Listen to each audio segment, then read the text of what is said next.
السلام علیکم، میں ہوں حسنین قریشی اور آپ دیکھ رہے ہیں میرا یوٹیوب اور فیس بک چینل۔ تحریک انصاف سے NA-181 گوجرانوالا کی سیٹ چھین لی گئی ہے۔ دوبارہ گنتی کے نام پر ڈھونگ رچا کر سیٹ چھینی گئی ہے اور تحریک انصاف نے اس پر ایک بڑا شدید رد عمل دیا ہے۔ اس کی ڈیٹیل بھی میں آپ کو بتاتا ہوں۔ چیف الیکشن کمشنر کو کینیڈا کا سفیر لگائے جانے کی خبریں اور ان کی حقیقت کیا ہے وہ بھی میں آپ کو بتاتا ہوں۔ شیر افضل مروت نے کہا کہ علی امین گنڈا پور کی حکومت کو یا علی امین کو اگر گرایا گیا تو اس کے خلاف شدید رد عمل دیں گے۔ اس کی ڈیٹیل بھی میں آپ کو بتاتا ہوں۔ مریم نواز شریف صاحبہ کی گاڑی کے ٹائر 2,73,00,000 میں تبدیل ہونے کے لیے پیسوں کی ڈیمانڈ کر دی گئی۔ ان سب کی ڈیٹیل سے پہلے آپ دوستو یہ گزارش ہے کہ میرے چینل کو سبسکرائب کریں، لائک کریں، شیئر کریں، شکریہ۔ پی ٹی آئی کو مخصوص سیٹیں نہیں دی گئیں، پی ٹی آئی کا مینڈیٹ چرایا گیا فارم 47 پر، لیکن ابھی تک بھی یہ مینڈیٹ چور حکومت، جن کے اپنے سابق وزراء کہہ رہے ہیں کہ یہ مینڈیٹ چور حکومت ہے اور یہ ان کا مینڈیٹ نہیں ہے، ان کو نوازا گیا ہے، ان کو سیٹیں دی گئی ہیں، چاہے وہ آصف کرمانی صاحب ہوں، چاہے وہ جوید لطیف ہوں، لیکن اس مینڈیٹ چور حکومت کو ابھی بھی یہ راضی نہیں ہو رہی ہے اور الیکشن کمشنر جو ان کا غلام بنا ہوا ہے اس کو ٹاسک پہ ٹاسک دیے جا رہے ہیں۔ اب ریسنٹلی کل عمر ایوب صاحب نے تقریر کرتے ہوئے یہ بتایا تھا کہ انہوں نے چیف الیکشن کمشنر کو یہ ٹاسک دیا ہے کہ پی ٹی آئی کی مزید 20 سیٹیں ہمیں دی جائیں، اور اسی کی ابتدا آج ہو گئی ہے۔ NA-181 گوجرانوالا میں دوبارہ گنتی کے نام پر جو مسترد شدہ ووٹ پہلے 7,000 تھے بڑھ کر آج 17,000 ہو گئے ہیں، اور پی ٹی آئی کے بلال اعجاز کے ووٹ 7,000 کم ہو گئے ہیں، اور نون لیگ کے امیدوار کے ووٹ 1,000 بڑھ گئے ہیں۔ اس طرح نون لیگ کے امیدوار اظہر قیوم نارا جو ہے وہ 3,197 ووٹ سے جیت چکے ہیں۔ سبحان اللہ۔ یہ الیکشن کمیشن اب وہ اس پر حلف بھی اٹھا چکے ہیں پی ٹی آئی کے ممبر جو ہے، لیکن الیکشن کمیشنر کو جو ٹاسک دیا گیا اس نے اسے بڑھ کر غلامی کی ہے، لیکن پی ٹی آئی نے آج اس پر بڑا شدید رد عمل دیا ہے۔ اسد قیصر نے کہا کہ جس طرح کی لڑائی یہ چاہتے ہیں ہم لڑنے کے لیے تیار ہیں،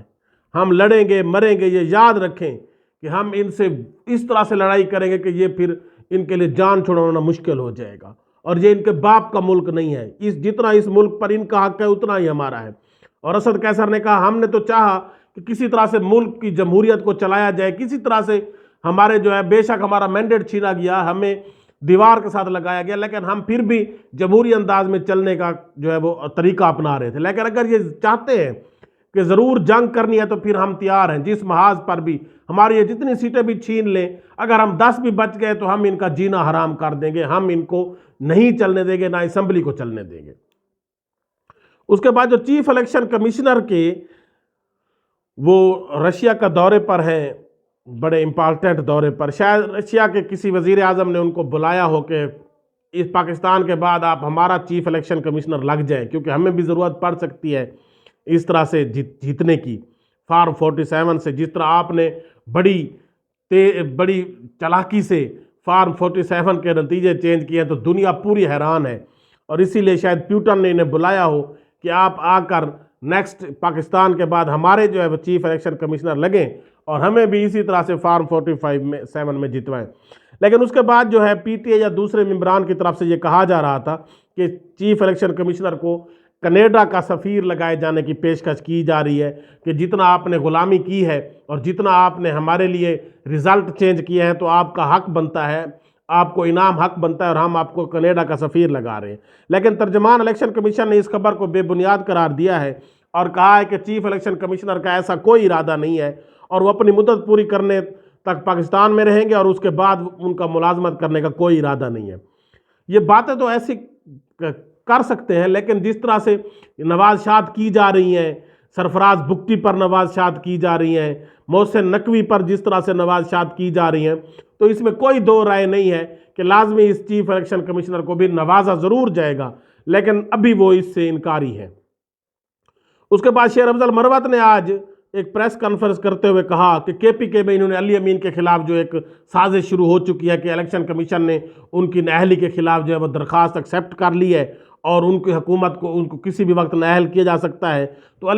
شیر افضل مروت نے کہا کہ اگر علی امین کی حکومت کو گرایا گیا تو بہت سخت رد عمل آئے گا اور پھر یہ نظام نہیں رہ سکے گا, پھر ہمارے لیے جینا ہوگا مرنا ہوگا اور ہم پھر ہر حد تک جائیں گے. اور شیر افضل مروت نے کہا کہ آج جو اسلام آباد ہائی کورٹ کے حکم سے ہم 4 وکلا عمران خان سے ملے ہیں اور عمران خان نے کہا ہے کہ کے پی کے میں پچھلے 2 سال میں جو مظالم کیے گئے ہیں, جو لوگوں کے اوپر جھوٹے مقدمات کیے گئے ہیں, جو لوگوں کو ٹارچر کیا گیا ہے, اس کا حساب ضرور لیا جائے. اور اس نے کے پی کے حکومت کو یہ ہدایت کی کہ آپ ان کے خلاف سفارشات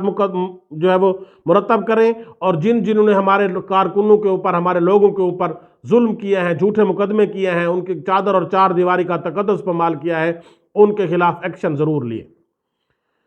اس کے بعد مریم نواز صاحبہ وزیر اعلیٰ پنجاب جو پے در پہ بڑے دورے کر رہے ہیں اور اتنے جلدی دورے کرنے سے ان کے گاڑی کے ٹائر بھی گھس گئے ہیں, اور یہ صدر پاکستان اور وزیر داخلہ محسن نقوی اور دوسرے بہت سے وزراء جو یہ اعلان کر چکے ہیں کہ ہم جی تنخواہ نہیں لیں گے. لیکن دوسری طرف مریم نواز صاحبہ کا ایک نوٹیفیکیشن ایشو ہوا ہے کہ گاڑی کے جو ان کی مرسیڈیز بینز سرکاری گاڑی ہے اس کے ٹائر پرانے ہو گئے ہیں اور اس کے ٹائر چینج کرنے کے لیے 2,73,00,000 کی گرانٹ مانگ لی گئی ہے. دوسری طرف کہتے ہیں کہ ہم تنخواہ ہی نہیں لیتے, اور یہ ایسے ششکے ہیں ان کی عوام کو بیوقوف بنانے کے بہانے ہیں کہ ہم تنخواہ نہیں لیں گے لیکن دوسری طرف سے کروڑوں اربوں خربوں روپے بنا لیں گے. اور یہ سارے ایسے کرتے ہیں, یہ قوم کو بیوقوف بناتے ہیں کہ ہم 2-4 لاکھ جو ہماری تنخواہ ہے وہ ہم نہیں لیتے جی, ہم قومی خزانے پر بوجھ نہیں بننے دیتے. 2,73,00,000 گاڑی کے ٹائر چینج کرنے کے لیے منگوا لیے گئے. اسی طرح یہ سب لوگ کریں گے, یہ کوئی نئی بات نہیں ہے. یہ اسی طرح محسن نقوی صاحب بھی اربوں روپے کھائیں گے دوسرے فنڈز کی مد میں, ترقیاتی کاموں کی مد میں, مختلف جو ہے وہ ڈپارٹمنٹ سے اپنا حصہ لیں گے, اور لیکن 2-4 لاکھ تنخواہ جو ہے وہ 4 لاکھ نہیں لے کر عوام کے اوپر احسان کیا جا رہا ہے. اسی طرح صدر پاکستان نے عوام کے اوپر احسان کیا کہ ہم جی تنخواہ نہیں لیں گے, اور انہوں نے دوسری طرف ان کی بیگم فوت ہو چکی ہے بے نظیر بھٹو صاحبہ, انہوں نے آصفہ بھٹو اپنی بیٹی کو خاتون اول ڈکلیئر کر دیا ہے اور تمام مراد وہ حاصل کریں گی. ایک طرف تنخواہ نہ لینے کے دعوے کیے جا رہے ہیں, دوسری طرف اپنی بیٹی کو خاتون اول بنایا جا رہا ہے. ایک طرف تنخواہ نہ لینے کے دعوے کیے جا رہے ہیں اور دوسری طرف گاڑی کے ٹائر چینج کرنے کے لیے 2,73,00,000 مانگ لیے گئے ہیں. تو ایسے لوگوں کے لیے غالب نے کہا تھا, کعبے کس منہ سے جاؤ گے غالب, شرم تم کو مگر نہیں آتی. اللہ حافظ.